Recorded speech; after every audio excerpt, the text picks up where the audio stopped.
the unforgiving whispers of the misty trail. I've been an avid hiker for years, and I've encountered my fair share of eerie moments out in the wilderness. But nothing could have prepared me for what happened during a solo hike deep in the remote woods of the Pacific Northwest. It was a crisp October morning when I set off on my journey.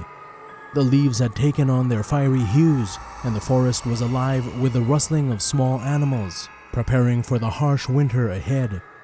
I had heard rumors of an ancient, barely trodden trail that led to a secluded waterfall, a hidden gem known only to a handful of locals.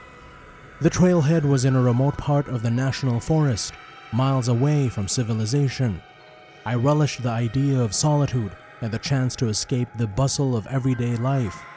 Armed with my backpack, camera, and a sense of adventure, I entered the trailhead. The path was overgrown and barely distinguishable, but the promise of the hidden waterfall beckoned me forward. As I hiked deeper into the forest, the sun began to dip below the towering trees, casting long shadows that danced around me. The air grew colder, and the dense canopy above blocked out most of the remaining night.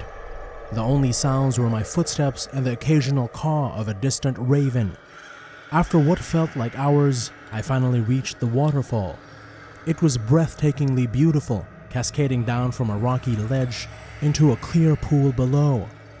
I decided to set up my camera to capture the moment, but as I fumbled with my gear, I couldn't shake the feeling that someone was watching me.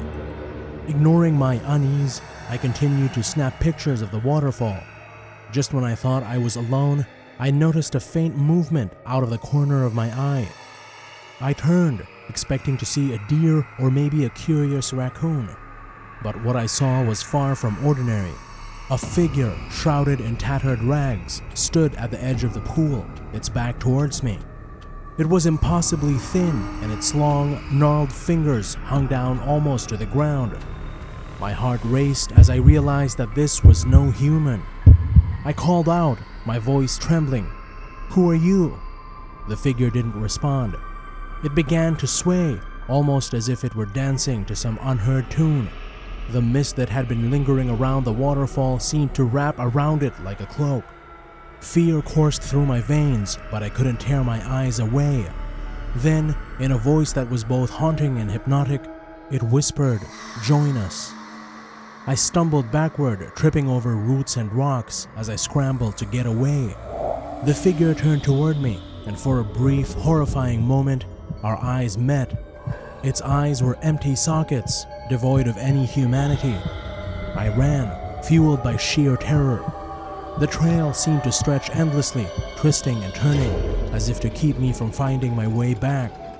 The whispers of the forest seemed to taunt me, and the mist thickened, obscuring my vision. I finally burst through the trees, back into the fading daylight. Gasping for breath, I glanced over my shoulder, but the figure was nowhere to be seen. I never returned to that cursed trail, and I can't explain what I saw that day. Was it a ghost, a creature from another realm, or something else entirely? I'll never know for sure, but one thing is certain: there are places in this world where nature hides secrets that are best left undiscovered.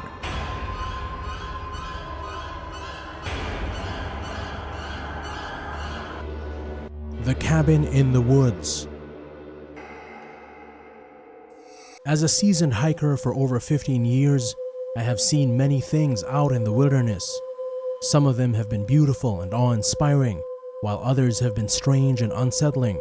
But one experience in particular stands out to me as the most terrifying of all. It was a few years ago, and I was hiking alone in a remote area of the Rocky Mountains. I had been over the trail for several hours when I came to a fork in the path. I had never been down this trail before, but I decided to take it for a change of scenery. The trail was narrow and winding, and it quickly descended into a dense forest. The trees were so close together that they blocked out most of the sunlight, and the air was cool and damp. I started to feel a little uneasy, but I kept going. After about an hour of hiking, I came to a clearing. In the center of the clearing was a small cabin. The cabin was old and run down, and its windows were boarded up. I had never seen this cabin before, and I wondered where it had come from. I decided to approach the cabin to get a closer look. As I got closer, I could see that the door was slightly ajar. I hesitated for a moment, but then I decided to open the door and go inside. The cabin was dark and dusty. The only light came from a few cracks in the boarded-up windows. I could see that the cabin was sparsely furnished, but with a few chairs, a table, and a bed. There was also a fireplace, but it was cold and empty. I walked around the cabin, looking at the furniture and the walls. I couldn't find anything out of the ordinary, but I still felt uneasy. I decided it was time to leave. As I turned to leave, I heard a noise behind me. I spun around, but I couldn't see anything. I took a deep breath and tried to calm myself down. I must have imagined it, I thought. But when I heard the noise again, it was coming from the fireplace. I slowly walked towards the fireplace, my heart pounding in my chest. I peered into the darkness, but I couldn't see anything. Then, suddenly, a pair of glowing red eyes appeared in the fireplace. The eyes blinked once, and then they disappeared. I froze in terror, unable to move. I stood there for a long time, just staring at the empty fireplace. I couldn't believe what I had just seen. Was it a hallucination, or had I really seen something supernatural? I finally managed to find my voice. "Who's there?" I called out, but there was no answer. I turned and ran out of the cabin. I didn't look back. I ran until I couldn't run anymore.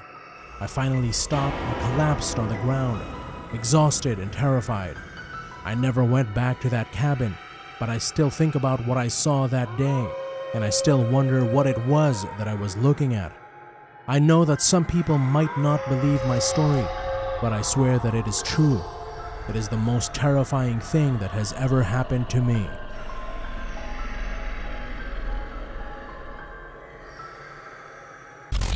The Haunting of Devil's Peak. It happened just last year during a solo hike up Devil's Peak in the rugged Colorado Rockies, and it's as real as the mountains themselves. I had heard whispers of Devil's Peak from seasoned hikers, tales of an otherworldly beauty that was said to rival even the most famous peaks in the state. But along with its beauty came stories of something eerie and unexplained, something that no one wanted to talk about openly. It was late August when I decided to take on the challenge. The day was clear, the sky a brilliant blue, and the sun bathed the landscape in a warm, inviting light. Armed with my trusty hiking gear and camera, I started my ascent. The trail was steep but well marked, and the views were nothing short of breathtaking. As I climbed higher, I noticed the temperature dropping significantly. My breath hung in the air like a ghostly mist, and I pulled my jacket tighter around me. There was an unusual chill in the air that seemed out of place for the time of year. After hours of strenuous hiking, I reached the summit, and it was everything I had hoped for. The view was absolutely spectacular. I decided to capture the moment with my camera, but as I snapped the first photo, I heard a faint, distant sound. It was a woman's voice calling for help. Confused, I turned toward the sound, scanning the rocky terrain below. There, on a narrow ledge halfway down the peak, I saw her, a woman dressed in ragged clothes, waving her arms desperately. She was alone, and from the looks of it, she had been there for days. Without hesitation, I rushed down the treacherous slope, adrenaline pumping through my veins.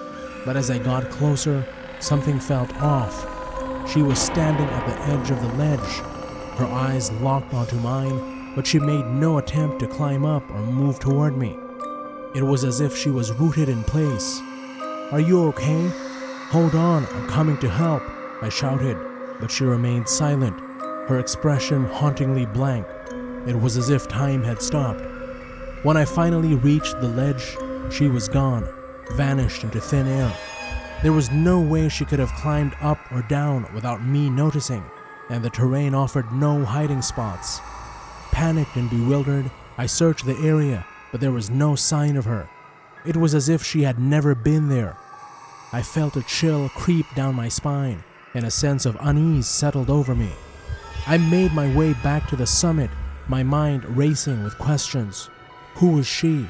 How had she vanished so inexplicably? I couldn't shake the feeling that I had witnessed something supernatural, something beyond the realm of explanation. As I descended Devil's Peak, the unease lingered, and I couldn't help but look over my shoulder, half expecting to see her once again. To this day, I can't explain what happened on that mountain, and I've since heard similar stories from other hikers who ventured up Devil's Peak.